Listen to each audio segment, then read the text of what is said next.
செல்ல குட்டி பிள்ளைகளா, திரும்பமா ஆன்லைன்ல go and shine for Jesus ministry சார்பாக சண்டே ஸ்கூல் படிக்கக்கூடிய வந்திருக்கக்கூடிய உங்களை அன்போடு வாழ்த்தி வரவேற்கிறோம்.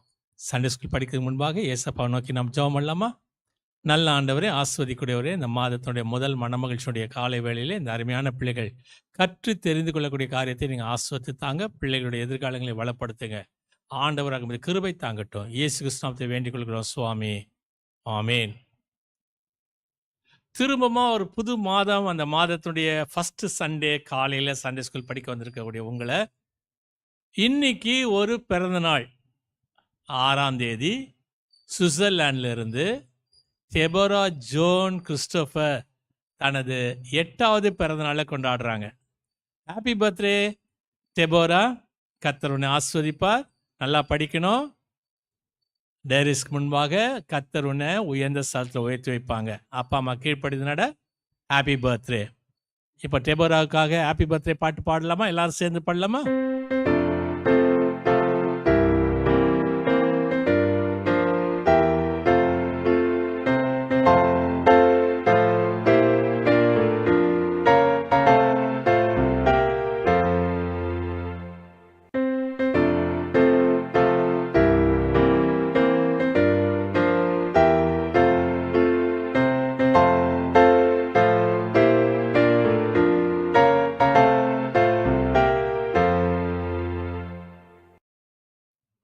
டெபோராக்காக நம்ம ஜெபம் பண்ணலாம். நல்ல ஆண்டவரே, ஆஸ்வதிக்கூடியவரே, அருமையான மகளை தொலைதூரத்திலே தன் குடும்பத்தோடு நீ வைத்திருக்கும் போது அந்த அருமையான பிள்ளை அந்த இடத்துல உமக்கு சாட்சியுள்ள பிள்ளையாக, உமை அறிந்த பிள்ளையாக வளர உதவி செய்தலும், பெற்றோர்களை ஆஸ்வத்திலும் பெற்றோருடைய பெற்றோர்களை உமக்கு கருத்தில் ஒப்படுகிறோம். இந்த ஞானமும் இந்த கிருபையும் பிள்ளை சுற்றிலும் பாதுகாக்கட்டும். துதி ஸ்தோத்திரம் கடமகமே சத்துவம் இயேசு கிறிஸ்துவை வேண்டிக் கொள்கிறோம் சுவாமி, ஆமேன். Happy birthday Deborah. ஹலோ குட்டீஸ், வெரி குட் மார்னிங். எல்லாரும் எப்படி இருக்கிறீங்க? நல்லா இருக்கிறீங்களா? ஹாப்பியா இருக்கிறீங்களா? இப்போ நம்ம எந்த வீக்குள்ள வந்திருக்கோம் தெரியுமா? ஃபர்ஸ்ட் வீக், புது மந்த்குள்ளே வந்திருக்கிறோம் இல்லையா? ஆகஸ்ட் அப்படிங்கிற புது மந்த்குள்ளே வந்திருக்கிறோம். அண்ட் இந்த மந்த் எந்த நம்பர்? 8th month. நம்ம ஜான்வரி, பிப்ரவரி, மார்ச், ஏப்ரல், மே, ஜூன், ஜூலை 7 months நம்ம கம்ப்ளீட் பண்ணிட்டு இப்போ நம்ம 8th மந்த்குள்ளே வந்திருக்கிறோம். ஏசப்பா நம்மளை எவ்வளோ அழகா, எவ்வளோ பத்திரமா, எவ்வளோ ஒரு காரியங்கள்லேருந்து நம்மளை பாதுகாத்து வந்திருக்கிறாங்க இல்லையா? ஸ்கூல்லையும் நம்ம டெய்லி போகும்போது வரும்போது நம்மளை பிளஸ் பண்ணியிருக்காங்க. நம்மளோட எல்லா எக்ஸாம்ஸ்லேயும் நம்ம கூட இருந்திருக்கிறாங்க. நிறைய பேருக்கு பெரிய விசேஷித்த விதமாக ஆசீர்வச்சிருக்கிறாங்க. ஸோ அதுக்கெல்லாம் நம்ம ஏசப்பாக்கு நன்றி செலுத்தலாம். ஓகே, உங்கள் கைகளை கூப்பிக்கங்க, கண்களை முடிக்கங்க, தலைகளை தாழ்த்துங்க, நம்ம ஜெபம் பண்ணலாம். அன்புள்ள இயேசு சுவாமி, எங்களுக்கு மீண்டும் ஒரு புது மாதத்தை எங்களுக்கு நீங்கள் கொடுத்துருக்குறீங்க. எங்களை ஆசீர்வதிங்க, எங்களை பலப்படுத்துங்க ஆண்டவரே. இந்த மாதத்துலேயும் உங்களோட கிருபை எங்களோடு இருந்து நாங்கள் டெய்லி ஸ்கூலுக்கு போகும்போது வரும்போது எங்களை பாதுகாத்துக்கொள்ளும், எங்களை வழி நடத்தியறலும், எங்களை பிளஸ் பண்ணுங்க. உங்கள் கரங்களை ஒப்பு கொடுக்குறோம். உங்களுக்கு பிரியமுள்ள பிள்ளைகளாக நடக்க எங்களை வழி நடத்தும். ஏசின் மூல ஜெபங்களை நல்ல பிதாவே, ஆமேன். ஓகே, இப்போ நம்ம என்ன பண்ண போகிறோம்? ஆக்ஷன் சாங் பாட போகிறோம். ஆக்ஷன் சாங் பாடணும்னா என்ன பண்ணணும்? சும்மா அப்படியே உட்காந்துட்டு எப்படி பார்க்குறாங்க, நல்லா பண்ணுறாங்களா அப்படின்னு சொல்லி நம்ம வேடிக்கை பார்க்கணுமா? இல்லை, நம்ம உட்காந்துருக்கிற இடத்துலேருந்து எழுந்து நின்று நம்மளுடைய கைகள் கால்களை அசைச்சு நம்மளும் என்ன செய்ய போகிறோம்? அழகாக ஆக்ஷன் சாங் பண்ணணும். பண்ணலாமா? Are you ready? Ready ready சொல்லணும். Okay, are you ready? Okay, வாங்க போகலாம்.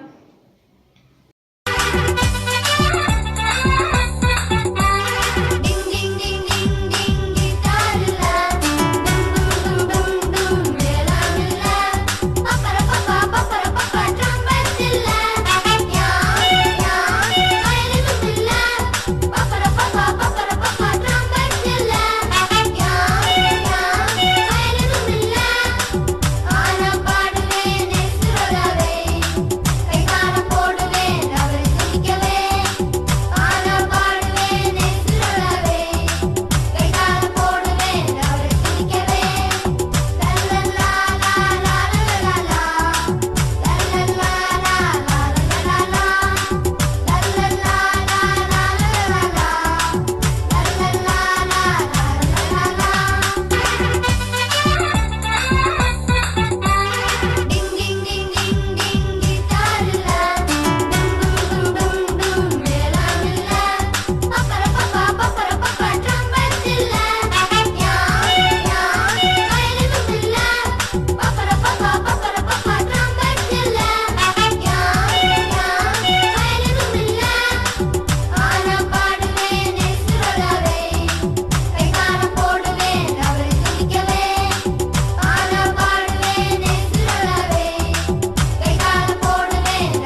வந்துச்சா? எல்லாம் என்ஜாய் பண்ணீங்களா? சரி உட்காந்துக்கோங்க. இப்போ நம்ம மனப்பாட வசனம் படிக்கணும். மனப்பாட வசனம் படிக்கணும் அப்படின்னா உங்களுடைய பைபிள் எடுத்துக்கணும். நான் சொல்கிற புக்கு எந்த ஏற்பாடு அப்படிங்கிறத நீங்கள் கண்டுபிடிக்கணும். சரியா? பழைய ஏற்பாடா புதிய ஏற்பாடா, old testament or new testament அப்படிங்கிறது கண்டுபிடிக்கணும். இது கொஞ்சம் நம்ம யூஸ் பண்ணதில்லை, ஆனால் நீங்கள் கேட்டோன்னா கண்டுபிடிக்கிற மாதிரி இருக்கும். ட்ரை பண்ணலாமா? ஏசாயா, தமிழில் ஏசாயா, இங்கிலீஷில் ஐசாயா. ஓகே, கண்டுபிடிச்சிட்டிங்களா? கொஞ்சம் ஈஸியாக இருக்கா இல்லை ட்ரிக்கியாக இருக்கா? ஈஸியாக இருக்கு இல்லையா? ஏசாயாங்கிறது old testament. Okay, old testament பழைய ஏற்பாடு. ஓகே, இப்போ ஏசாயாவில் எந்த அதிகாரம்? ஏசாயா 19ஆம் அதிகாரம் 22ஆம் வசனம். ஏசாயா 19ஆம் அதிகாரம் 22ஆம் வசனம். கர்த்தர் எகிப்தியரை வாதையினால் அடிப்பார், அடித்து குணமாக்குவார். அவர்கள் கர்த்தரிடத்தில் மனம் திரும்புவார்கள், அப்பொழுது அவர்கள் விண்ணப்பத்தை கேட்டு அவர்களை குணமாக்குவார். தமிழ் பைபிளில் பக்கம் எண் 224. இங்கிலீஷ் பைபிளில் நீங்களே பேஜ் நம்பர் பார்த்து எடுத்துக்கலாம். Okay, so Isaiah chapter 19 verse 22. ஏசாயா 19ஆம் அதிகாரம் 22ஆம் வசனம். அவர்கள் கர்த்தரிடத்தில் மனம் திரும்புவார்கள், அப்பொழுது அவர்கள் விண்ணப்பத்தை கேட்டு அவர்களை குணமாக்குவார். இப்போ நம்மளுடைய மெட்டீரியல் நம்ம எடுத்துக்கலாம் படிக்கிறதுக்கு. அவர்கள் கர்த்தரிடத்தில் மனம் திரும்புவார்கள், அப்பொழுது அவர்கள் விண்ணப்பத்தை கேட்டு அவர்களை குணமாக்குவார். ஏசாயா 19:22. ஓகே, ஸோ இதுதான் இன்னைக்குரிய மனப்பாட வசனம். நல்லா அழகாக படித்து பாருங்க. சரி, இதில் என்ன சொல்லியிருக்கு? அவங்க கேட்பாங்க, மனம் திரும்பினா அவர் விண்ணப்பத்தை கேட்பாரு, அவங்கள குணமாக்குவார். என்ன சொல்கிறாங்க? அதுவும் நம்ம இன்னைக்கு என்ன பேட்ச் போட்டிருக்கோம்? 40. போன வாரம் நம்ம என்ன பேட்ச் போட்டோம்? 3. ஸோ நம்ம நிறைய நம்பர்ஸ் போட்டுட்டு வரோம். ஸோ அதை நீங்கள் கன்ஃபியூஸ் ஆகக்கூடாது. ஏன் பண்ண சிலர் எப்படி இருக்கீங்க? நம்ம ஃபர்ஸ்ட் வாரம் ஒரு விஷயம் பார்த்தோம், செகண்ட் வாரம் ஒரு விஷயம் பார்த்தோம். எல்லாருக்கும் ஞாபகம் இருக்கா நம்ம யாரை பற்றி பார்த்துட்டு வரோம், என்ன கதை சொல்லிட்டு இருக்கோம்? இல்லை மறந்தவங்க, இல்லை இப்போ தான் இந்த வாரம் தான் கதையே பார்க்குறீங்கன்னா ஒரு சின்ன ரீகேப் மாதிரி பார்க்கலாம். யாரை பற்றி பார்க்குறோன்னா நம்ம ஜோனான்றவரை பற்றி பார்க்குறோம். அவரை கடவுள் நினிவே பட்டணத்துக்கு போயிட்டு ஒரு விஷயத்த சொல்கிறாரு. என்ன விஷயம்னா, நினிவே பட்டணத்தில் இருக்க மக்கள்லாம் ரொம்ப பாவம் செய்கிறாங்க, அவங்கள செய்கிற தப்புக்காக ஒரு பெரிய தண்டனை காத்துட்ருக்குன்ற செய்தியை போய் சொல்லணும்னு சொல்லி ஜோனாவை அனுப்புகிறாரு. ஆனால் ஜோனா என்ன பண்ணுறாரு? நைஸாக தக்ஷிஷ்ன்ற இடத்துக்கு எஸ்கேப் ஆகணும்னு பிளான் பண்ணுறாரு. ஒரு பெரிய ஷிப்பில் பயணம் பண்ணி எஸ்கேப் ஆகலான். ஆனால் கடவுள் என்ன பண்ணுறாரு? அந்த ஷிப்பில் பயணம் பண்ணாலும் பெரிய பிரச்சனை பண்ணி என்ன ஆயிடுது? ஜோனாவே கீழே விழுற அளவுக்கு பெரிய பிரச்சனை பண்ணி அந்த ஜோனா கீழே தண்ணிக்குள்ளே விழும்போது ஒரு பெரிய ஃபிஷ் வந்து அவரை பிடிச்சி சாப்பிட்றது. அப்போ அவர் என்ன பண்ணுறாரு? நல்லா கடவுள்கிட்ட ஜெபம் பண்ணுறாரு. எத்தனை நாட்கள்? 3 days 3 nights மீன் வயிற்றுக்குள்ளே இருக்கிறாரு. அப்போ நல்லா ஜெபம் பண்ணி ஏஸ்பா கிட்ட அவரோட ஃபர்கிவ்னஸ் கேட்டுக்கிறாரு. என்ன மன்னிச்சிருங்க கடவுளே, நீங்கள் சொன்னது நான் செய்கிறேன்னு சொல்லி அழுந்து ஜெபிச்சோன்னு கடவுள் என்ன பண்ணுறாரு? ஃபிஷ்ஷு கிட்ட வந்து ஏதோ குசு குசுன்னு பேசுகிறார். என்ன பேசினாரு?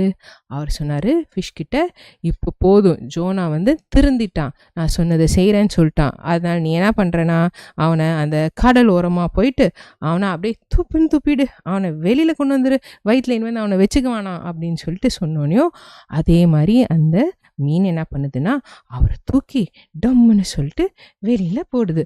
அவர் என்ன பண்ணிடுறாரு? அழகாக இப்போ கரையோரமாக வந்து நின்றுடுறாரு. இப்போ வந்துட்டாரு. சரி எஸ்கேப் ஆயிடலாம், கடவுள்கிட்ட நம்ம எப்படியோ பேசி வெளியில் வந்துட்டாச்சு மீன்லேருந்து, இப்போ நம்ம ஊருக்கே போயிடலான்னு சொல்லிட்டு குடுகுடுன்னு ஓடுவார் அவரு. அதுதான் அவர் பண்ணல. அவர் என்ன பண்ணார்? 3 நாள் கடவுள்கிட்ட சொன்னார்ல, நீங்கள் சொன்னது நான் செய்கிறேன். சரி, கடவுள் நம்மளை எங்கே போனாலும் விட மாட்டேங்கிறாரு, அப்போ நிச்சயமாக அந்த நினிவே பட்டணத்துக்கு கொடுக்குற தண்டனை கொடுத்தே தீர்வார் போல இருக்கு. சரி நம்ம சொல்லிடலாம், கடவுள் சொன்னதை சொல்லிடலாம் அப்படின்னு சொல்லிட்டு அவரும் என்ன பண்ணுறாருன்னா பயணம் பண்ணுறார். இப்போ இந்த நினிவே பட்டணத்துக்கு போனோன்னா இவருக்கு 3 நாள் ஆகுது பயணம் பண்ணுறதுக்கு. ஏன்னா அவ்வளோ தூரத்தில் இருக்க அந்த ஊர். இப்போ அந்த 3 நாள் பயணம் பண்ணோன்னே அந்த நினிவே பட்டணத்தை சுற்றி வர பார்க்குறார். கடவுள் சொன்ன மாதிரி இவங்க எல்லாம் அவ்வளோ மோசமான ஆட்களாக இருக்காங்களான்னு பார்த்தா கடவுள் சொன்ன மாதிரி இவங்க என்ன பண்ணுறாங்கன்னா அந்த பட்டணத்தில் நிறையா பாவமான விஷயங்களை செய்கிறாரு. கடவுளுக்கு பிடிக்காத அருவருப்பான காரியங்களெல்லாம் அந்த பட்டணத்தில் இவங்க செய்கிறாங்க. இதை பார்த்தோன்னே அவர் டக்குன்னு கடவுள் சொன்ன மாதிரி, நினிவே ஜனங்களா, உங்களுக்கு பெரிய அழிவு இருக்கு, இன்னும் 40 நாளுக்குள்ள உங்க பட்டணத்தை கடவுள் ஃபுல்லா கம்ப்ளீட்டா அழிச்சிட போறாரு.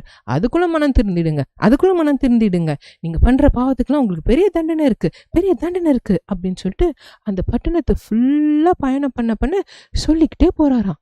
இது கேட்ட மக்களுக்கெல்லாம் சிலர் என்ன சொன்னாங்கன்னா, இவரு சும்மா எல்லாம் சொல்ற மாதிரி சொல்லிட்டு போறார் அப்படின்றாங்க. ஆனா சிலர், உஷோ இவர் சொல்ற மாதிரி நடந்துருச்சுன்னா 40 நாளுக்குள்ள நம்ம பட்டணம் போயிடுச்சுன்னா நமக்குலாம் என்ன ஆகும், நம்ம குழந்தைக்கு என்ன ஆகும் அப்படின்னு சொல்லி ஒரு சிலரும் நினைச்சாங்க. இந்த நினைச்ச ஒரு சிலர்லாம் என்ன பண்றாங்கன்னா, கடவுள்கிட்ட நம்ம மன்னிப்பு கேட்கணும். எப்படி மன்னிப்பு கேட்கறது, நம்ம சேக்லாத் போட்டுக்கலாம்னு சொல்லிட்டு அவங்க ஆடைங்களெல்லாம் மாற்றி சாம்பலில் உட்காந்து கடவுள்கிட்ட அவங்க ப்ரே பண்ணுறாங்க. எப்படி நம்ம ஜோனா மீன் வயிற்றுக்குள்ளே ப்ரே பண்ணுறாரோ அந்த மாதிரி இவங்களும் குடும்பமாக சின்ன பிள்ளைங்க முதற்கொண்டு பெரியவங்க வர எல்லாருமே அந்த சாம்பலில் உட்காந்துட்டு, கடவுளை நாங்கள் பண்ண பாவத்தை மன்னிச்சிருங்கன்னு சொல்லிட்டு எல்லாரும் கேட்க ஆரம்பிச்சிட்டாங்க. இப்படி அந்த பட்டணத்தில் இருக்கவங்களாம் கேட்கும்போது இந்த விஷயம் அந்த அரண்மனைக்கு போய் சேருதான். அரண்மனையில் யார் இருக்கா, ராஜா இருக்கார். ராஜா கிட்ட ஒரு ஆள் சொல்றாராம், ராஜா உங்களுக்கு தெரியுமா என்ன நடக்குது நம்ம ஊர்லன்னு? என்ன நடக்குது தெரியுமா?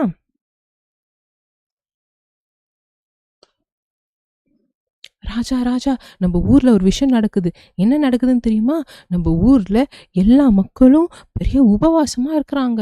ஒரு மனுஷன் ஜோனாவா ஒரு பேரு, அவர் ஊருக்குள்ள சொல்றாரு, இன்னும் 40 நாள் இந்த பட்டணமே அழிஞ்சிட போகுதுன்னு. அதனால மக்கள்லாம் பயந்து எல்லாரும் உபவாசம் இருக்காங்க, சாப்பிடாம இருக்கிறாங்க. அதனால நம்மளும் ஏதாவது பண்ணணுமே ராஜா. என்னது, நினிவே பட்டணம் அழிய போதா? ஏன் பட்டணம் அது எப்படி அழியும் அப்படின்னு சொல்லிட்டு ராஜா யோசிக்கும் போது அப்பதான் அவருக்கும் இந்த ஜோனா பத்தி தெரிய வருது. ஆஹா, இவர் சொல்றது உண்மையாயிடும் போல இருக்கே, கடவுளுக்கு நம்ம மேல சமக்கோவம் தான் போல இருக்கு. சரி, மக்கள் மட்டும் இல்ல, நானும் அது மாதிரி செய்யறேன்னு சொல்லிட்டு அவரும் சாம்பல்ல உட்காந்து அவரும் அதே மாதிரி உபவாசம் இருக்காரு. அது மட்டும் இல்ல, இப்ப அவர் ஒரு கட்டளை கொடுக்குறாரு மக்களுக்கு. மக்களே, நீங்க உபவாசம்னா சோறும் சாப்பிடாதீங்க, தண்ணியும் குடிக்காதீங்க, 40 நாள் நல்ல உபவாசம் இருக்கணும். அது உபவாசம் சும்மா இருந்தா மட்டும் பத்தாது. அந்த 40 நாட்கள்ல உபவாசம் இருக்க நாட்களும் கடவுள்கிட்ட நீங்க அழுந்து மன்னிப்பு கேளுங்க. நானும் அதே போல செய்யறேன். இப்படி செஞ்சா அட்லீஸ்ட் கொஞ்சமாவது கடவுள் நம்ம மேல கருணை காட்டு நம்ம பட்டணத்தை காப்பாத்துவாரு. நானும் உங்களோட செய்யறேன்னு சொல்லிட்டு ராஜா என்ன பண்றாரு, அவரும் அதே போல உபவாசம் இருக்கிறாரு. இப்படியே இந்த மக்களும் சரி ராஜாவும் சரி எல்லாரும் உபவாசம் இருக்கிறாங்கன்னு ஒரு பக்கம் மக்கள் உபவாசம் இருக்கிறாங்க, இன்னொரு பக்கம் ராஜா அவரோட பேலஸ்ல அவரும் உபவாசம் இருக்கிறாங்க. இப்படி இருக்கும்போது 40 நாள் போயிட்டே இருக்கு. ஜோனா என்ன பண்றாரு, சரி கடவுள் சொன்ன விஷயத்த சொல்லிட்டாரே, சரி இந்த பட்டணம் அழிஞ்சா எப்படி அழியும், கடவுள் என்ன மாதிரி மேஜிக் என்ன மாதிரி மிராக்கிள் பண்ணி இந்த பட்டணத்தை அழிப்பாரு, ஒருவேளை நெருப்பு கொண்டு வந்து அழிப்பாரோ, ஒருவேளை தண்ணி கொண்டு வந்து அழிப்பாரோ, சரி நம்ம இதை ஆசையா பார்க்கலான்னு சொல்லிட்டு அவரும் குடுகுடுன்னு அந்த பட்டணத்துலேருந்து வெளியில ஒரு இடத்துல உட்காந்து அப்படியே பார்க்குறார். நினிவே பட்டணத்துக்கு என்ன நடக்க போகுது, இந்த 40 நாள் முடியும் போது என்ன நடக்க போகுது அப்படின்னு சொல்லி அவரும் ஆர்வமா உட்காந்து பார்த்துட்டு காத்துட்டு இருக்காரு. என்ன நடந்திருக்கும், அந்த பட்டணத்துக்கு அழிஞ்சிருக்குமா, என்ன நடந்திருக்கும், அதெல்லாம் நம்ம அடுத்த வாரம் தான் பார்க்க போறோம். என்ன குட்டீஸ், அடுத்த வாரம் பார்க்கலாமா? பாய். எதுக்கு நம்ம நம்பர்ஸ் பார்த்துக்கிட்டு இருக்கோம் அப்படின்னா, நிறைய தடவை யோனா எத்தனை நாள் மீன் வயிற்றுல இருந்தாரு அப்படின்னு கேட்டால் நிறைய குட்டி பிள்ளைகளுக்கு தெரியறது இல்லை, சரியா? ஸோ அதனால நம்ம இந்த மாதிரி நம்பர்ஸ் போட்டு நம்ம பேட்ச் பண்ணும்போது அப்படியாவது நீங்கள் என்ன செய்வீங்க, அது ஞாபகத்தில் இருக்கும். நிறைய பிள்ளைங்களுக்கு தெரியுது, ரொம்ப சந்தோஷம். சில பிள்ளைங்களுக்கு தெரியறது இல்லை. அப்போ நம்ம இந்த மாதிரி நம்ம பண்ணும்போது உங்களுக்கு அது ஞாபகம் இருக்கும், சரியா? ஸோ இப்போ 3 days அவர் உள்ள இருந்தாரு. அதுக்குமே நான் சொன்னேன், வேத ஆராய்ச்சிகள் நிறைய சொல்லுவார். அதே மாதிரி இங்கேயும் பார்த்தீங்கன்னா 40 days, ஓகே, 40 days அப்படிங்கிறது அவங்களுக்கு ஒன்று சொல்றாங்க. அப்போ அந்த இடத்துல ஒரு பெரிய காரியம் நடக்குது. இது வரைக்கும் கடவுளுக்கு பிரியமில்லாம அருவருப்பான காரியங்கள், கடவுளுக்கு பிரியமில்லாத நிறைய அந்த இடத்துல செஞ்சிட்டு இருந்தாங்க. ஆனா இப்போ யோனா ஒரு வேண்டா விருப்பா அவர் சொல்றாரு. அவரே ஆல்ரெடி ஒரு மாதிரி கோவத்துல இருக்காருல்ல, அவருக்கு பிடிக்கவே இல்லை அங்க வர்றதுக்கு. அவர் வந்தாரு, சொன்னாரு, அவர் போயிட்டாரு. பட் அங்க இருக்கிற மக்கள் இப்ப என்ன பண்றாங்க, they started realizing, இல்ல இப்ப நம்ம படிச்ச மனப்பாட வசனம் என்ன, அவர்கள் மனம் திரும்புவார்கள், கர்த்தரிடத்தில் மனம் திரும்புவார்கள், அப்பொழுது அவர்கள் அவர் விண்ணப்பத்தை கேட்டு அவர்களை குணமாக்குவார்.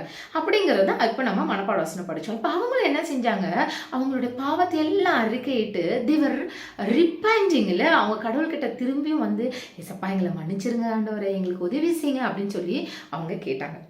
இப்போ இதுல நம்ம என்னக்கா தெரிஞ்சுக்க போறோம் அப்படின்னா, நான் போன வாரம் 2 காரியம் சொல்லி கொடுத்தேன். என்ன சொல்லி கொடுத்தேன்னு உங்களுக்கு ஞாபகம் இருக்கா? மறந்துருப்பீங்க. போன வாரம் நான் சொல்லிக் கொடுத்த காரியம் ஒபே. ஓகே, அவர் ஒபே பண்ணாததுனால அவர் ரொம்ப கஷ்டப்பட்டார். மீன் வயிற்றுல 3 நாள் இருந்தால் அவர் ரொம்ப கஷ்டப்பட்டார் இல்லையா? அந்த அருவருப்பான காரியங்கள்லாம் அவர் வந்து பார்க்க வேண்டியது இருந்துச்சு. ஸோ எல்லாத்துலேயுமே பெரியவர்களுக்கும் அப்பா அம்மாவுக்கும் ஒபே பண்ணணும். 2வது காரியம், நம்ம என்ன ஜெபம் பண்ணாலும் ஏசப்பா நம்ம பண்ணுகிற ஜபத்துக்கு அவர் விண்ணப்பத்துக்கு செவி சாய்க்கிறார், விண்ணப்பத்தின் சத்தத்தை கேட்கிறவர் இல்லையா? இன்னைக்கும் நம்ம என்ன செய்ய போறோம் அப்படின்னா, இன்னைக்கு நம்ம கத்துக்கக்கூடிய காரியம் 2 காரியம். இன்னைக்கு என்ன 2 காரியம் நம்ம அப்படின்னா, முதல் காரியம், நம்ம கிட்ட நம்மளோட குறைகளை வந்து சொல்லும் போது நம்ம என்ன செய்யணும்? அக்செப்ட் பண்ணிக்கணும். சரியா? அது சரியா, அதுக்குன்னு எல்லாரும் சொல்றதை அக்செப்ட் பண்ணிக்கணும்னு இல்லை.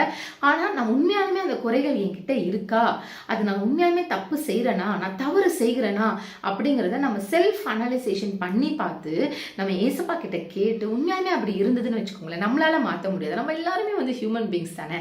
ஆனால் நம்ம ஏசப்பா கிட்ட கேட்டு, ஏசப்பா இந்த மாதிரி ஒரு குறை என்கிட்ட உண்மையாலுமே இருக்கு ஏசப்பா, இதை நான் மாற்றிக்கணும், எனக்கு ஹெல்ப் பண்ணுங்க அப்படின்னு சொல்லி நம்ம கேட்ட 2வது காரியம், அவங்க என்ன பண்ணாங்க? மனம் திரும்பி கர்த்தரிடத்துல போனாங்க. அப்பொழுது அவர் அவர்களை குணமாக்கினார். நம்மளுடைய பாவங்களை அறிக்கை செஞ்சு நம்மளை குணப்படுத்துறது யாரு? ஏசப்பா. இப்போ ஏசப்பா நம்மளை குணப்படுத்தினதுக்கு அப்புறம் திருப்பியும் அவங்கள எல்லாரும் மேபி சொல்லியிருக்கலாம், நமக்கு தெரியாது. ஓகே, திருப்பியும் எனக்கெல்லாம் உன்னை பற்றி தெரியாதா, நீ யார் தெரியுமா, நீ எப்படிலாம் இருந்த தெரியுமா, நீ எவ்வளோ பாவம் பண்ணியிருக்க தெரியுமா, அப்படிலாம் உன்னை சொல்கிறாங்க அப்படின்னா நீ கவலைப்படக்கூடாது. நான் எவ்வளோ செஞ்சுருக்கேன், நான் எவ்வளோ சாமி கிட்ட மன்னிப்பு கேட்டேன், I repented to God and God healed me இல்லையா? நான் கடவுள்கிட்ட மன திரும்பி, நான் மனக்கசந்து, நான் அழுது என் பாவங்களை நான் அறிக்கை செஞ்சேன், கடவுள் என்னை வந்து என்னை குணப்படுத்தினாரு, இப்போ ஐ எம் ஃப்ரீ அப்படின்னு நீ நினைச்சே அப்படின்னா, ஏசப்பாவும் உன்னை சுகப்படுத்தினாருன்னா, அப்போ நீ மற்றவங்க உன்னை வந்து திருப்பி they are trying to wound you அப்படின்னு சொன்னா நீ அதை பத்தி கவலைப்படக்கூடாது. சரியா? ஏன்னா உன்னை குணமாக்குனவர் யாரு? ஏசப்பா. அந்த பாவத்துல இருந்து உன்னை விடுதலை ஆக்கினவர் ஏசப்பா, ஒரு ரத்தத்தை சிந்தி உன்னை குணமாக்கியிருக்காரு. ஸோ அதனால மனுஷங்க என்ன சொன்னாலும் நீ அதை பத்தி கவலைப்படணும்னு அவசியம் இல்லை. ஸோ இன்னைக்கு 2 காரியங்கள் கற்றுக்கொண்டு இருக்கோம். முதல் காரியம், அப்பா அம்மா மூலமாக வரலாம், இல்லை ஃப்ரெண்ட்ஸ் மூலமாக வரலாம், இல்லை வீட்டில் இருக்க பெரியவங்க மூலமாக வரலாம், இல்லை கூட பிறந்த தம்பி தங்கச்சி மூலமாக கூட உங்ககிட்ட வந்து ஏசப்பா பேசுவார். இந்த தப்பு உங்ககிட்ட இருக்குது, இந்த குறை உங்ககிட்ட இருக்குது, நீ இது இப்படி இருக்கக்கூடாது, இது எனக்கு பிரியமில்லாத காரியம் அப்படின்னு சொன்னாங்க அப்படின்னு சொன்னால் அதை நம்ம செல்ஃப் அனலைசேஷன் பண்ணி பார்த்து உண்மையாலுமே எங்கிட்ட அது இருந்துச்சுன்னா நம்ம ஏசப்பா கிட்ட ஒப்புரவாகணும். 2வது காரியம், உன் பாவங்களை நீ அறிக்கை செஞ்சு நீ ஒப்புரவாகி சாமி உன்னை மன்னிச்சதுக்கப்புறம், அவர் உன்னை குணமாக்குனதுக்கப்புறம், உன்னை மனுஷங்க எவ்வளோ காயப்படுத்தினாலும், உன்னை ஊன் பண்ணாலும், you no need to bother because you are washed by the blood of Jesus Christ இல்லையா? நீ கடவுள் ஏசப்பா அவருடைய ரத்தத்தால் உன்னை கழுவி உன்னை சுத்தப்படுத்துறாரு. இனிமேல் நம்ம எதற்காகவும் பயப்படணும்னு அவசியம் இல்லை. கைகளை குப்பிக்க, கண்களை முடிக்க, தலைகளை தாழ்த்திக்க நம்ம ஜெபம் பண்ணலாம். அன்புள்ள ஏசப்பா, நாங்களும் நினைவே மக்கள் மாதிரி எத்தனையோ தடவை பாவங்களை செஞ்சு உங்ககிட்ட நாங்கள் கேட்டிருக்கோம் ஏசப்பா. நீங்கள் கிருபையா எங்களை மன்னிச்சிருக்கீங்க சாமி. ஆண்டவரே, நீர் எங்களோடு இருந்து எங்களை வழிநடத்தும். நாங்கள் மீண்டும் அந்த பாவ செல்களுக்குள்ள போகாத படிக்க எங்களை பாதுகாத்து வழிநடத்த முடியாது உங்க கரங்களை ஒப்பு கொடுக்குறோம், வழிநடத்தும். இயேசுவின் மூலம் ஜெபங்களும் நல்ல பிதாவே, ஆமென். ஓகே, இப்போ நம்ம எல்லாருக்கும் பிடிச்சது என்ன? Activity section. R you ready? ரெடியா? ஓகே, இப்போ நம்ம ஆக்டிவிட்டி செக்ஷனுக்குள்ள போகலாம். இப்போ இந்த ஆக்டிவிட்டி செக்ஷனுக்கு முன்னாடி நான் என்ன பண்ணணும் அப்படின்னு சொல்கிறேன் அப்படின்னா, முதல்ல நீங்கள் இந்த மாதிரி ஒரு கிராஸ் பண்ணி எடுத்துக்கோங்க. தெரியுதா? ஒரு ரெட் கிராஸ். இந்த மாதிரி ஒரு ரெட் கிராஸ் ஒன்று அழகாக பண்ணி எடுத்துக்கோங்க. ஓகே, அதுக்கப்புறம் டு ஜீசஸ் அப்படின்னு சொல்லி ஒரு க்ரீன் கலரில் நீங்கள் எழுதிக்கணும். அந்த நான் கலர்ஸ் வந்து ஸ்பெசிஃபையாக சொல்கிறேன். ஸோ இந்த கிராஸ் வந்து ரெட்டு, அந்த டு ஜீசஸ் அப்படிங்கிறது நீங்கள் க்ரீனில் எழுதிக்காங்க. Okay, so to Jesus. இப்போ அடுத்து ஒன்று நம்ம பண்ண போகிறோம். அது என்னன்னு சொல்கிறதுக்கு முன்னாடி உங்ககிட்ட ஒன்று சொல்லணும். எத்தனை பேர் இந்த ரோட்ல சைன் போர்ட்ஸ் பார்த்துருக்குறீங்க? சைன் போர்ட்ஸ் அப்படிங்கிறது எத்தனை பேர் ரொம்ப ஃபெமிலியரான ஒரு இது? சைன் போர்ட்ஸ், நோ பார்க்கிங், அப்புறம் இந்த ரயில்வே ட்ராக் போட்டு இருக்கும் இல்லையா? இந்த மாதிரி நிறைய பேர் நீங்கள் அதை பார்த்துருப்பீங்க. Sign boards. இப்போ ஞாபகம் இருக்க நான் என்ன சொல்ல வரேன் அப்படின்னா, ஃபோன் பேசக்கூடாது, அதுக்கப்புறம் இந்த இடத்துல ஸ்பீட் பிரேக்கர் இருக்குது, அப்படிலாம் நிறைய நம்மளோட இதில் வந்து போர்ட்ஸ் வச்சுருப்பாங்க இல்லையா? ட்ரையாங்கிளில் இருக்கும், ரவுண்ட் ஷேப்பில் இருக்கும். ஸோ அந்த மாதிரி இருக்கிறதுலாம் நம்ம என்ன சொல்லுவோம்? சைன் போர்ட்ஸ் இல்லையா? ரோட் டிராஃபிக் ரூல்ஸில் நம்ம சைன் போர்ட்ஸ் அப்படின்னு சொல்லி சொல்லுவோம். சரி, இன்னைக்கு அந்த மாதிரி ஒரு சைன் போர்ட் நம்ம பார்க்குறேன். என்னது இது? நானே கீழே எழுதியிருக்கேன். சரி, நான் ஃபர்ஸ்ட் இதை மறைச்சி காட்டுறேன். தெரியுதுங்களா இது என்னென்னு? இப்போ நம்ம போயிட்டே இருக்கோமா, திடீர்னு அங்கே ஒன்று இருக்கும். அது என்ன அப்படின்னா, இப்படி திரும்பலாமா, திரும்ப கூடாதா? ஐயோ நம்ம ரோடு மாறி வந்துட்டோமே, சரி சரி அப்படியே ரைட் எடுத்து திரும்பலாம் அப்படின்னு சொன்னா அங்க இந்த போர்டு இருந்துச்சுன்னு வச்சுக்கோங்களேன். இங்க என்ன போட்டிருக்கு? You turn. யூனா என்ன? இப்படி. இப்போ நம்ம இப்படி போறோம்னு வச்சுக்கோங்களேன், அப்படியே இப்படி திரும்பினா அது என்னவாயிடும்? யூ ஆயிடும். ஓகே, ஸோ நம்ம அப்படி யூ டர்ன் அப்படின்னு இந்த போர்டு இருந்துச்சுன்னா நீங்க என்ன பண்ணலாம்? அந்த இடத்துல திரும்பலாம். சில இடங்கள் என்ன இருக்கும் தெரியுமா? இந்த மாதிரி போட்டு இப்படி கிராஸ் பண்ணிருப்பாங்க. அப்படின்னா அந்த இடத்துல நீ என்ன பண்ணக்கூடாது? யூ டர்ன் பண்ணக்கூடாது அப்படின்னு சொல்லி போட்டிருப்பாங்க. ஸோ இது வந்து ஒரு சைன் போர்டு. இது வரைக்கும் நீங்க பார்க்கல அப்படின்னா இனிமே நீங்க ரோட்ல போகும்போது இந்த மாதிரி சைன் போர்டு இருக்கா அப்படின்னு சொல்லி பாருங்க. ஓகே, அதுக்கப்புறம் காமனா ஒரு சைன் போர்டு இருக்கும் ஒன்று, ஸ்டாப். சில இடங்கள்ல இந்த கை போட்டு ஸ்டாப் சொல்லியிருப்பாங்க. சில இடத்துல அந்த எக்ஸகன் ஷேப் மாதிரி போட்டு அந்த இடத்துல நமக்கு ஸ்டாப் அப்படின்னு சொல்லியும் போட்டிருப்பாங்க, பார்த்துருப்பீங்க. சரியா? சரி, இன்னைக்கு நம்ம என்ன பண்ணலாம் அப்படின்னா, ஒரு ஒயிட் பேப்பர்ல ஃபர்ஸ்ட் நான் என்ன பண்ணியிருக்கேன், ஒரு ரோடு வரைஞ்சிருக்கேன். ஓகே, ஒரு ரோடு போட்டிருக்கேன். அப்புறம் ரொம்ப எம்டியா இருக்க வேணாம் அப்படிங்கிறதுனால இங்க நான் கொஞ்சம் புஷ்ஷஸ் போட்டிருக்கேன், இங்க கொஞ்சம் நான் மவுண்டன்ஸ் போட்டிருக்கேன். இப்போ பார்க்க நல்லா அழகா ஒரு ரோடு மாதிரி இருக்கும். இப்போ இந்த ரோட்ல நான் 2 சைன் போர்டு வச்சிருக்கேன். என்ன சைன் போர்டு வச்சிருக்கேன்? ஒன்னு ஸ்டாப், இன்னொன்னு நோ யூ டர்ன். ஓகே, நான் சொன்னேன் இல்லையா, இந்த மாதிரி யூ மாதிரி போட்டு இப்படி ஸ்லாஷ் போட்டாங்க அப்படின்னா நோ யூ டர்ன். ஓகே, சரி. இப்போ நம்ம எல்லாரும் நம்மளுடைய வாழ்க்கை, நம்மளோட லைஃப் அப்படிங்கிற ஒரு ரோட்ல நம்ம எல்லாரும் போயிட்டே இருக்கோம் இல்லையா? இப்போ நீங்க வந்து கொஞ்சம் பெரிய அக்காவா இருப்பீங்க, அண்ணனா இருப்பீங்க, 4th ஸ்டாண்டர்ட் 5th ஸ்டாண்டர்ட் போயிருப்பீங்க. உங்களுக்கு கீழே இருக்கிற தம்பி தங்கச்சி இப்போதான் வந்து 1st ஸ்டாண்டர்ட் 2nd ஸ்டாண்டர்ட் இருப்பாங்க. அதுக்கு கீழே ஒரு தங்கச்சி ஒரு தம்பி இருக்கும், அது இப்பதான் வந்து பிளே ஸ்கூல் போகும். அதுக்கு கீழே ஒரு தம்பி தங்கச்சி இருந்தா இருக்கலாம். சில பேர் வீட்டில் இருக்கும், அது இப்பதான் வந்து சாப்பாடே சாப்பிட ஆரம்பிக்கும் இல்லையா? அந்த மாதிரி குட்டி பாப்பால இருந்து பெரியவங்க, சில பேர் காலேஜ் படிக்கிற அண்ணாங்க அக்கா இருக்கலாம், சில பேர் 9th 10th படிக்கிற அண்ணா அக்கா இருக்கலாம், வீட்டில் பெரியவங்க இருக்கலாம். இப்படி எல்லாருமே அவங்களுடைய ஒரு லைஃப் ட்ராக்ல நம்ம போயிட்டு இருக்கோம். கரெக்டா? அவங்களோட ரோட்ல நம்மளோட லைஃப்ல நம்ம போறோம். நீங்களும் குட்டி பிள்ளையா இருந்தா அப்படியே வளர்ந்துட்டே, போன வருஷம் நீங்க அதுக்கு முன்னாடி கிளாஸ்ல இருந்திருப்பீங்க, அதுக்கு சின்ன கிளாஸ்ல இருப்பீங்க, அதுக்கப்புறம் சின்ன கிளாஸ்ல இருப்பீங்க. இப்போ நீங்களும் அப்படியே வளர்ந்துட்டே வரீங்க. ஸோ உங்களுக்குன்னு இருக்க ரோட்ல போயிட்டு இருப்பீங்க. நம்ம பாவம் செய்யும் போது அந்த இடத்துல நமக்கு என்ன வருது? Stop, stop. இனிமே நீ போக முடியாது. And you can't turn back. இனி நீ திரும்பவும் முடியாது. நீ போய் திரும்பி உன்னை நீ சரி செஞ்சுக்கவும் முடியாது, இனி நீ ஃபர்தரா போகவும் முடியாது. ஸ்டாப் அப்படின்னு சொல்லி நம்மளை வந்து ரொம்ப அப்படி வந்து நம்மளை ஸ்ட்ரெஸ் பண்றது யாரு பார்க்கறது? நம்மளை. கரெக்ட் இல்லையா? சாத்தான் நம்ம நேரத்தில் கொண்டு வந்திருப்பாங்க. மேபி சின்ன பிள்ளைங்களுக்கு இது புரிஞ்சிருக்காது. ஆனால் நிறைய பிள்ளைகள், இந்த சண்டே ஸ்கூல் பார்க்குற நிறைய பிள்ளைங்கள் நான் பார்த்த வரைக்கும் இந்த 8th standard 9th standard 10th standard இந்த ஏஜில் தான் நிறைய குரூப் பிள்ளைங்க படிக்கிறீங்க. 10th கூட எனக்கு தெரியல, பட் 8th 9th பிள்ளைங்க நிறையா இருக்கீங்க. 7th 8th 9th. Okay, so நம்ம சண்டே கிளாஸில் படிக்கிற பிள்ளைங்க நிறைய பேர் இந்த ஏஜில் இருக்கிறதுனால உங்களுக்கு இப்போ நான் சொல்கிறது புரியும். நிறைய நேரங்களில் உங்களை சேட்டன், ஓகே, இஃப் இன் இங்கிலீஷும் நான் சொல்கிறேன், வெளிநாட்டிலேருந்து நிறைய பேர் பார்க்குறீங்க. ஸோ சேட்டன் நம்மளை என்ன செய்கிறான் நிறைய இடத்துல, you are not worthy, you need to stop it, you cannot go further. இனி நீ முன்னாடிலாம் போக முடியாது, இனி நீ நிறுத்தணும், நீ நிறுத்து, நீ பின்னாடியும் திருப்பி போக முடியாது, நீ வந்து யூ டர்னும் போக முடியாது. ஸோ ஓகே, அந்த மாதிரி நம்மளை வந்து சொல்லுவோம். அப்போ அந்த நேரங்களில் நான் என்ன பண்ண முடியும்? ஐயோ நான் பாவத்தில் விழுந்துட்டேன், நான் ரொம்ப சிக்கிட்டேன், இனி என்னால் ஒன்றுமே பண்ண முடியாது. இதே மாதிரி தான் யார் இருந்திருப்பாங்க? யோனா வந்து சொல்லும் போது நினிவே மக்கள் இருந்திருப்பாங்க. ஐ எம் ஸ்டாப், இப்போ நான் இங்கே நின்றுட்டேன், இதுக்கப்புறம் என்னால் பின்னாடியும் போக முடியாது, முன்னாடியும் போக முடியாது, இப்போ நான் என்ன பண்ணுறது? நான் எங்கே இனி போவேன்? நான் என்ன செய்வேன்? அப்படின்னு நீயும் நிறைய நேரங்களில் யோசிக்கிறியா? இப்போ இந்த ஆக்டிவிட்டியை நீங்க பண்ணி வீட்டில் சொல்ல போறீங்க. ஓகே, நீங்களும் சுவிசேஷங்கள் சொல்லலாம். இப்போ இந்த சுவிசேஷங்கள் நான் எப்படிக்கா சொல்றது? எனக்கு அதெல்லாம் ஒண்ணுமே தெரியாது. நீங்க வாரம் கவனிச்சிங்கன்னா அக்கா ஒவ்வொரு ஆக்டிவிட்டி சொல்லி தரும் போதும் அதுல ஒரு மெசேஜோட தான் நம்ம ஆக்டிவிட்டி சொல்றோம். சரியா? அதுவும் நான் என்ன சொல்லுவேன் அப்படின்னா, வீட்டில் இருக்கிறவங்கள கூப்பிட்டு நீங்க பண்ணி காட்டுங்க, பெரியவங்க கிட்ட பண்ணி காட்டுங்க, வீட்டில் இருக்கிற அம்மா அப்பா தாத்தா அம்மாச்சி யார் இருந்தாலும் கூப்பிட்டு அந்த ஆக்டிவிட்டியை பண்ணி காட்டுங்க அப்படின்னு சொல்லும் போது நீங்க அதை பண்ணி பாருங்க. அப்போ நீங்களும் அதே மாதிரி டெவலப் ஆகி வரும்போது அழகாக நீங்களும் சண்டே கிளாஸ் எடுக்கலாம், VBS எடுக்கலாம், உங்கள் ஃப்ரெண்ட்ஸுக்கு நீங்கள் சொல்லிக் கொடுக்கலாம்.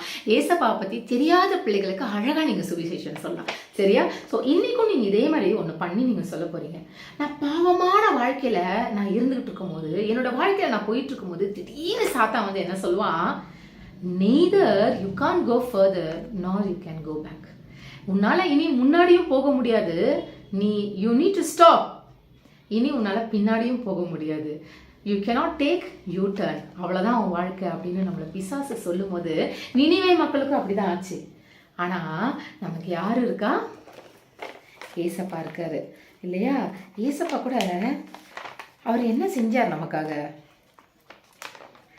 அவருடைய ரத்தத்தை சிந்தி, அவர் சிலுவையில் அவரோட ரத்தத்தை சிந்தி, அவரோட ரத்தத்தால் நம்மளுடைய பாவங்களை கழுவுனார் இல்லையா? கழுவுனதுனால நம்ம என்ன பண்ண முடியும்? You can go. இனி நம்மளால முன்னாடி போக முடியும். ஆனால் நம்ம முன்னாடி போகணும்னா அந்த இடத்துல நம்ம ஒரு ஸ்டெப் எடுக்கணும். என்ன ஸ்டெப் எடுக்கணும் தெரியுமா? You need to turn back to God. புரியுதுங்களா? நல்லா கவனிச்சுக்கோ குட்டி தம்பி தங்கச்சி, நான் திரும்பியும் சொல்றேன், நல்லா கவனிச்சுக்கோ. சம்டைம்ஸ் நீ வாழ்க்கையில பாவமான காரியங்கள்ல நீ போயிட்டே இருக்கும்போது உன்னை பிசாசு வந்து சொல்ற ஒரு காரியம், ஸ்டாப், நில்லு, இனி நீ முன்னாடியும் போக முடியாது, இனி நீ யூ டர்னும் எடுக்க முடியாது, இனி நீ பின்னாடி போய் அதை சரி பண்ணவும் முடியாது, you are stuck in between அப்படின்னு பிசாசு சொன்ன சொல்லும் போது நம்ம யாரை நினைந்து கொள்ளணும்? நினைவே மக்களை நினைச்சுக்கணும். அதுவும் இல்லாமல் நமக்காக சிலுவையில் அரைஞ்ச ஏசப்பாவை நினைச்சு பார்க்கணும். ஏசப்பா கிட்ட நம்ம நினைச்சு பார்க்கும்போது யார் நமக்காக ரத்தம் சிந்தினது? சிலுவையில் ரத்தம் சிந்தி நம்மளை காப்பாத்தினது ஏசப்பா. சரி, நம்மளோட பாவத்தை போக்குனார் இல்லையா? அப்போ நான் அவர்கிட்ட முதல்ல போகணும். அவர்கிட்ட நான் முதல்ல போனாதான் ஐ கேன் கோ ஃபர்தர். இனி அந்த ரோட்ல நான் டிராவல் பண்ண முடியும். அப்போ அவர்கிட்ட நான் போகணும்னா நான் என்ன செய்யணும்? யூ டர்ன் எடுக்கணும். அப்போ you need to take a you turn. நான் யூ டர்ன் எடுத்து யார்கிட்ட போகணும் தெரியுமா? You need to take a you turn to Jesus. நீ யூ டர்ன் எடுத்து ஜீசஸ் கிட்ட போகும்போது அவருடைய ரத்தம் சிந்தி அவர் உன்னை நம்மளுடைய பாவங்களை கழுவி, we are washed by the blood of Jesus Christ இல்லையா? அவரோட ரத்தத்தால் நம்ம கழுவி சுத்தமாக்கப்பட்டிருக்கும் போது இனி நம்மளுடைய ஓட்டத்தில் நம்ம என்ன செய்யலாம்? தைரியமாக நம்மளால் ஓட முடியும். ஆனால் நான் தொடர்ந்து ஓடணும்னா நான் ஒரு பாஸ் போடணும். நான் ஒரு பாஸ் பண்ணி நான் என்ன செய்யணும்? யூ டர்ன் எடுக்கணும். அந்த யூ டர்ன் நான் யார்கிட்ட போகணும்? I need to take that U-turn towards Jesus. எதனால? To the cross. அந்த கிராஸ்ல இருந்து எனக்கு விடுதலை கிடைச்சிருக்கு இல்லையா? ஸோ இதை நீங்கள் அழகாக நீங்கள் புரிஞ்சு இதே மாதிரி ஆக்டிவிட்டி பண்ணி நீங்கள் வீட்டில் நீங்கள் சொல்லி காமிங்க. ஓகே, சரி. இப்போது அடுத்த வாரம் என்ன பேட்ச்? அடுத்த வாரம் ஒரு இன்ட்ரெஸ்டிங்கான ஒரு பேட்ச் நானும் அழகாக இன்ட்ரெஸ்டிங்காக பண்ணி கொண்டு வந்திருக்கேன். ட்ரீ. ஓகே, ஸோ ட்ரீ, அழகாக ஒரு ட்ரீ பேட்ச் பண்ணி உங்கள் பேர் எழுதி கொண்டு வாங்க. அடுத்த வாரம் உங்கள் எல்லாரையும் நான் பார்க்குறேன். பாய். போன வாரம் கேட்ட கேள்விகளுக்கு பதில். யோசுவா 6வது அதிகாரத்திலிருந்து 7வது அதிகாரத்திலிருந்து 6 கேள்விகள் கேட்டோம். ஆகானுடைய தகப்பன் பெயர் என்ன? கர்மி. யோசுவா எந்த நாட்டை வேவு பார்க்கும்படி அனுப்பினார்? ஆயி. இஸ்ரவேலர் எத்தனை பேர் யுத்தத்துக்கு போனார்கள்? 3000 பேர். எத்தனை இஸ்ரவேலரை வெட்டி போட்டார்கள்? 36 பேர். ஆகான் மறுத்த இடத்தின் பேர் ஆகோர் பள்ளத்தாக்கு. இந்த 5 கேள்விக்கு பதில் எழுதி மெமரி வர்ஸ் வீடியோ அனுப்பிச்சு பேட்ச் படம் குத்துன பிள்ளைகளுடைய படங்கள் இப்போ வரும். உங்கள் பேர்களை வாசிக்கிறேன், கவனமாக கேளுங்க. Agape Yazhni CS Trivandrum, Annie Johanna Sevapettai, Blesson TP Kaivandur, Caleb Joel JV Bangalore, Darris Jonathan Switzerland, Deborah John Switzerland, Hannah Priscilla J Padi, Jason Emmanuel Raj VJ Thiruninravur, Johan Samuel Jeshurun M Bangalore, Jonah Susan Jehoshaba M Bangalore, Joshua JV Bangalore, Judah Benner A Padi, Keziah Anlin Daffodil G Kilpauk, Mercy Matilda K Poonamallee, Neyan IR Thiruninravur, Richardson TP Kaivandur, Santo Josephine CS Trivandrum, Sarah R Gummidipoondi, சிடெல் ஆட்ரினா ஏ கொளத்தூர்.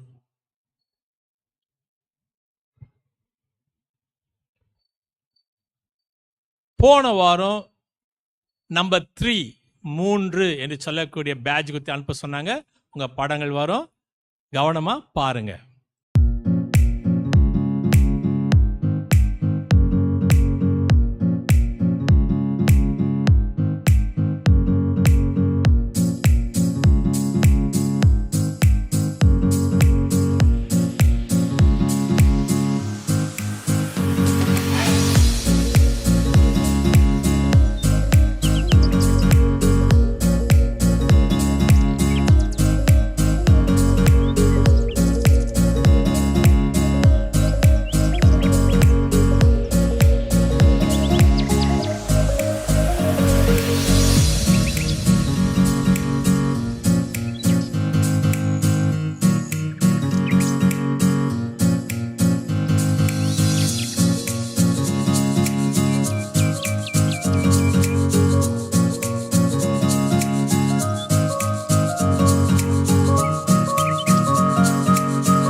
பாருங்க, யோசுவாவின் புத்தகம் 8வது அதிகாரத்திலிருந்து 5 கேள்விகள்.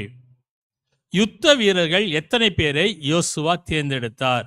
யுத்த வீரர்கள் எத்தனை பேரை யோசுவா தேர்ந்தெடுத்தார்? 2வது கேள்வி, ஆயி பட்டணத்தை பிடிக்கும்போது அதை என்ன செய்ய வேண்டும் என்று கர்த்தர் சொன்னார். ஆயி பட்டணத்தை பிடிக்கும்போது அதை என்ன செய்ய வேண்டும் என்று கர்த்தர் சொல்கின்றார். 3வது கேள்வி, யோசுவா ஈட்டியை எதற்கு நேராக நீட்டும்படி கர்த்தர் சொன்னார்? யோசுவா ஈட்டியை எதற்கு நேராக நீட்டும்படி கர்த்தர் சொன்னார்? 4வது கேள்வி, ஆயின் மனுஷர் எத்தனை பேர் மரித்தார்கள்? ஆயின் மனுஷர் எத்தனை பேர் மரித்தார்கள்? 5வது கேள்வி, இங்கு சொல்லப்பட்ட மலைகள் பெயர் என்ன? இங்கு சொல்லப்பட்ட மலைகள் பெயர் என்ன? இந்த 5 கேள்விக்கும் பதில் எழுதி மெமரி வர்ஸ் வீடியோ அனுப்பிச்சு பேட்ச் பட்டன் குத்தி வரக்கூடிய 6ஆம் தேதி செவ்வாய்க்கிழமைக்குள்ள 9841250070 அனுப்புங்க. மறந்துடாதீங்க. எனக்கு பர்த்டே வருது, என்ன செய்யணும் அப்படின்னு சொன்னால், 11ஆம் தேதியிலிருந்து 17ஆம் தேதி வரைக்கும் உங்களுக்கு பர்த்டே வந்துச்சுன்னா, 11ஆம் தேதி ஞாயிற்றுக்கிழமையிலேருந்து 17ஆம் தேதி சனிக்கிழமை வரைக்கும் உங்களுக்கு பர்த்டே வந்துச்சுன்னா, உங்கள் அழகான படம், உங்கள் பேர், உங்கள் ஊர், உங்கள் டேட் ஆஃப் பர்த் அனுப்பிச்சா நாங்கள் உங்களுக்கு ஹாப்பி பர்த்டே சொல்லுவோம், ஹாப்பி பர்த்டே பாட்டு பாடுவோம், ஹாப்பி பர்த்டேக்காக ஜெபம் பண்ணுவோம். 6ஆம் தேதிக்குள்ளே அனுப்பணும். 9841250070 அனுப்பணும். ஜெபம் பண்ணலாமா? நல்ல ஆண்டவரே, ஆஸ்வதிக்கூடியவரே, இந்த அருமையான பிள்ளைகளை இன்று போல் என்று சந்தோஷத்தோடு சமாதானத்தோடு நீடித்த நாட்கள் உமது கிருபையினால் முடிசூட்டி சுற்றிலும் வேலெடுத்து பாதுகாத்து தேவதூதர்களை காவலாக வைத்து இந்த பிள்ளைகளுடைய போக்கில் ஒருத்தர் கிருபை தாங்க வேண்டுமா கேட்கிறோம். கல்வியினுடைய ஞானத்தை தாரும், பெற்றோர்களுக்கு ஆஸ்வதிக்கப்பட்ட பிள்ளைகளாக விளங்கட்டும். இயேசு கிறிஸ்து நாமத்தை வேண்டிக் கொள்கிறோம் சுவாமி. ஆமேன். God bless you. கர்த்தர் உன்னை ஆஸ்வதிப்பார்.